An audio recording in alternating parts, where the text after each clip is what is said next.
So, friends, this morning you're going to hear three very different takes, right, on this theme of our conference, resilience in nature in perilous times. It's really powerful for me, a Vermonter, to be back on your home ground. This is a place that has been a touchstone for a long time for my family, a place, your ground, that I love and my family love. I also want to bring you to our farm in Vermont. March often dawns fiery red there. That's not a forest fire for those of you who are taking it in. We hold on to the last of winter, unable yet to give way to new beginnings. That is what March is like for us. I want us to talk today about new beginnings, really, in a time of fire. It is such an incredible privilege to live where and how I do, on a healthy, productive farm in the mountains, where we've had the freedom to make it the tapestry of our lives, building our home, raising our kids, feeding other people, making our home a place of refuge for others. And I realize full well that not everyone has had that ability, that privilege to do that. 20 years ago, my wife and I had the quote-unquote best idea for this farm, and the 70-year-old steward of that land, who had buried her husband and her son there atop the hill, sold it to us for a fraction of its value. And as wonderful and altruistic as she was, I know we were chosen really because of our contacts, our appearance, that she felt she could trust us. And I honor her, absolutely, I honor her. And I honor the hard work that we've put into our lives and into that piece of land. And I also want to say that I'm never far away from the painful knowledge that this place we love is stolen goods. I know the name of the Irish immigrant, Russell Barrett, who first built his cabin on this land in 1804, but I don't know the name of the Abenaki mother, father, and daughter who were displaced from the land they loved. And this is not about my guilt or my shame. This is about my journey to become a whole human being through knowing history, understanding my privilege, and using that privilege to do what I can not to repeat history. And this is not such an uncommon story. Here's a 300-year-old Catholic church built atop a Mayan ceremonial ground in Chichicastenango, Guatemala. But over 150 years ago, one Catholic priest began to engage with the Mayan people. He translated the Popol Vuh into Spanish, and today the Catholics and the Mayans practice their religion together in that church, side by side. And what I want you to know, in my lifetime, the land we love will support Abenaki life again. That's my responsibility, which arises from my privileges. And so this morning, I want to talk to you about privilege, mine and yours. And I want to share ideas with you about the connection between privilege and resilience and nature. So privilege, I think, really it's an immunity. It's a benefit. It's a benefit enjoyed by me, but not by you. There's so many privileges that flow to me unearned because I was raised to be a white man. I was given affluence and wealth, all of it unearned, before I was even born. The privilege to stand in water like that. And a privilege has a way of hurting all of us, too. I want to tell you a story about that. You know me as Peter Forbes. You've made your assumptions about that in the 45 minutes we've been together. This is not a picture of my dad, but it could be. I don't have a picture of my dad when he was a conservative Ukrainian Jew. getting ready to come to the United States. But I do have this picture of him taken months after he arrived here.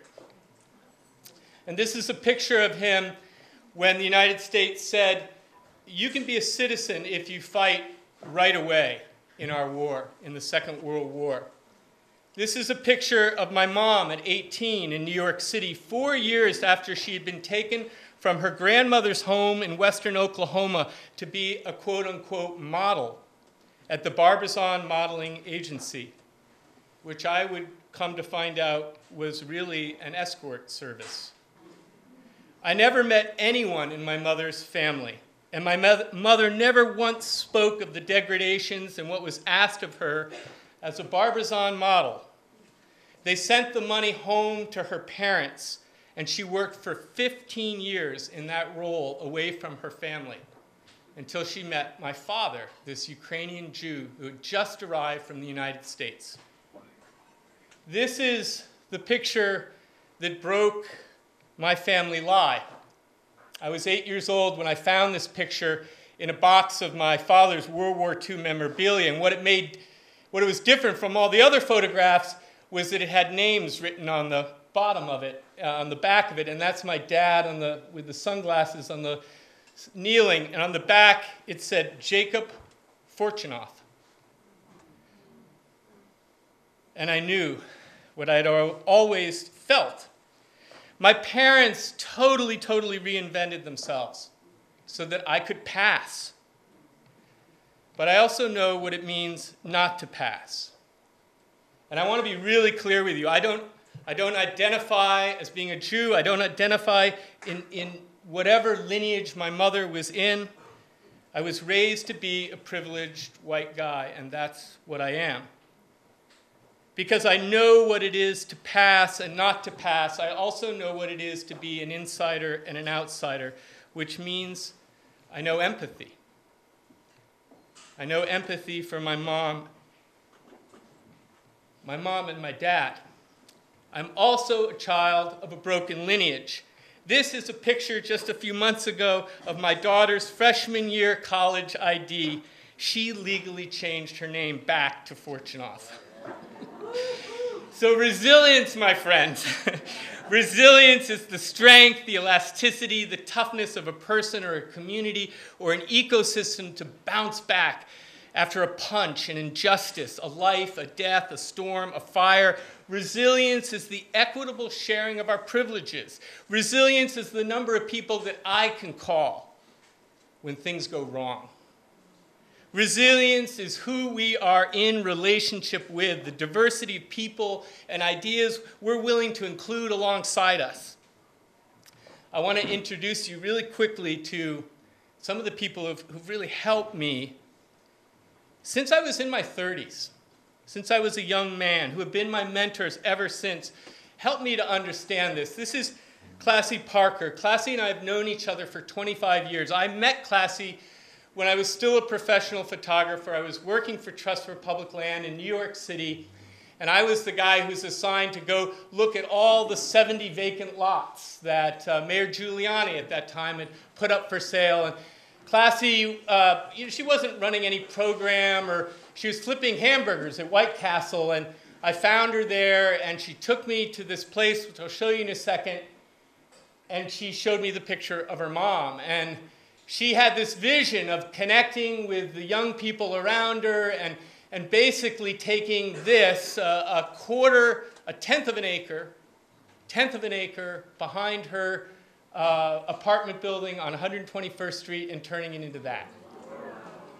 And I was born in Brooklyn. I'm a Brooklyn boy, and I had never seen anything like that. I'm telling you, I had never seen anything like that. So that's 125th Street going this way, Frederick Douglass Boulevard going that way. You know, you got Ducati motorcycles zooming up and down. You got people selling fruit. You got people selling all kinds of stuff. You bang a left into that garden. Wow, there are fruit trees. There are birds. The guy selling whatever he was selling is there working alongside you. It was a very, very powerful introduction to what real relationship to land and place is. It was in that first meeting that Classy said to me, something that I have never, ever forgotten. You know, I think of it quite often. She said, Peter, don't you feel comfortable being here, that we're not going to judge you because you're white or because you're a guy? I mean, don't you feel comfortable that we're not going to judge you, that you can just come in here and be yourself?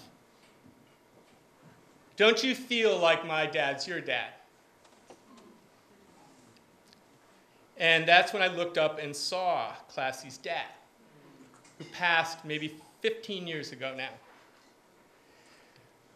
And as much as that informed me, what really rocked my world was some conversations I had with Classy maybe the 5th time I sat with her in her garden. And I didn't know at the time that she was quoting one of her elders, but I remembered her words really well. And remember, I was working for a conservation organization there to help her, right? I said, Peter, if you've come here to help me, you're wasting your time. But if you have come here because your success is bound up with my success, then we have something to do together. And I've held that for a long, long time. There were 30 years in age between myself and this guy, Bill Coperthwaite. He made a living with his hands, and I made a living with my head. He made everything in his homestead with his own hands, without electricity, without the use of petrochemicals. He showed me how to make things, and he gave me a path out of the consumer culture into the maker culture. This man was perhaps the most influential person I've ever met, who didn't have a phone or a computer and who lived at the very end of a long trail in the woods. And living, without power, without plumbing, without a car, at the end of a foot trail, spoke in our culture of poverty. But what I saw was a man of great wealth, a kind of wealth that I hadn't yet found. The wealth of relationships and connection and knowledge. The wealth that when he died, 40 people came from all over the world to build his casket and then to paddle him home back to his homestead on the coast of Maine. And this is the woman who's taught me. This is the woman who taught me how to care for the land. This is the woman who has raised more than 1,000 sheep, knows most of them still by name, and who has kept our farm going and financially viable through so many years of me coming and going. She's the bedrock of my connection to nature. She can take a sheep that is not breathing, help it out of its mother, swing it, and bring life back to it. This is the woman who has worked alongside me in building our homes, and this is the woman who has taught me to understand that I didn't have to kill things anymore to be a man. That being a man was also about raising young women. So that woman is Helen Whybrow. So this is what I believe. Whether you live here in this picture or you live here, this is true today. We are never resilient alone. We are never resilient in a world of outsiders and insiders. And you know damn well what I mean by that, right? The walls we put up about race or class or who we see and don't see, where we fit in and where we don't fit in. Maybe it's about who's in jail and who's not in jail. The walls we put up subtly and not so subtly between ourselves, our genders. The walls between those who have more and have less. our ability to say yes or no to someone else's access to nature. And nature may be the last remaining place in our democracy where we might meet each other and share what matters most to us. Where else does that happen today? Where we might share beauty and health and freedom and relationship to other human beings and to something bigger than ourselves. Nature may be the last remaining place to scale the walls of empathy that separate us. And that asks so much of me and my heart, but also my head, because I have to embrace all the different ways that people might like nature, might appreciate nature. And most of the world, myself included, relate to nature, not through recreation, but through work. I really, really love this, totally love this. And I love this. But my most powerful connections to nature have been here, hunting and fishing and working and creating and growing. And I've had the honor as a professional photographer, conservationist, educator, to work alongside villagers and ranchers in the American West and traditional taro root growers and black family farmers and migrant farm workers and commercial fishermen. Here is a world that you may not always agree with, that loves the earth and is trying to hold on to her too. They are my neighbors, my colleagues, my best friends. How do we connect and respect and share?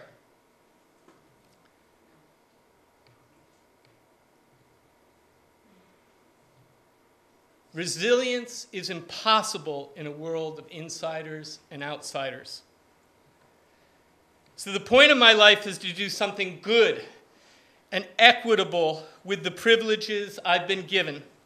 If I can allow it and encourage it, my privilege gives way to awareness and action. And this brings me back to my home, Knoll Farm, the only real place where I can make any change at all. Now in our 18th year of providing these week-long fellowships where many of you that I know in this room, where we met together. More than 5,000 strangers have spent time with my family. And we've not once done this out of charity, but always out of reciprocity. We get more out of it than anyone else. Our closest friends all over this country started with a stranger arriving at our farm. And it's been, I want to tell you, the hardest thing I've ever done. I've had to move way beyond the ego of being thanked toward the reality of hard growth and change. There have been really many dear friends who've said we weren't good enough, that we didn't do it right, that we weren't skilled enough, and I've listened to every bit of advice, every request, every demand, every turn of a back, and learned from every one of them, and kept going. I've made mistakes that still keep me awake at night. I may never, ever forget the errors I've made.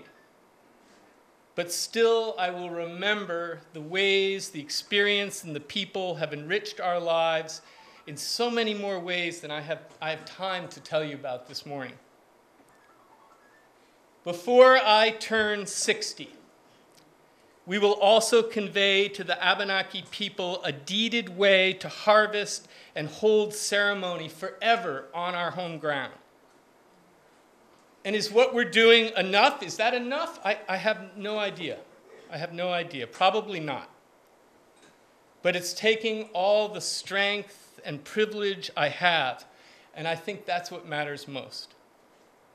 How do we be resilient in our deep, deep love of nature in these perilous times? By making sure we're not hoarding nature. And by doing what we can, I think, generation by generation to restore other people's relationship to nature as well. To be part of a long, long arc of justice that includes all people and includes nature.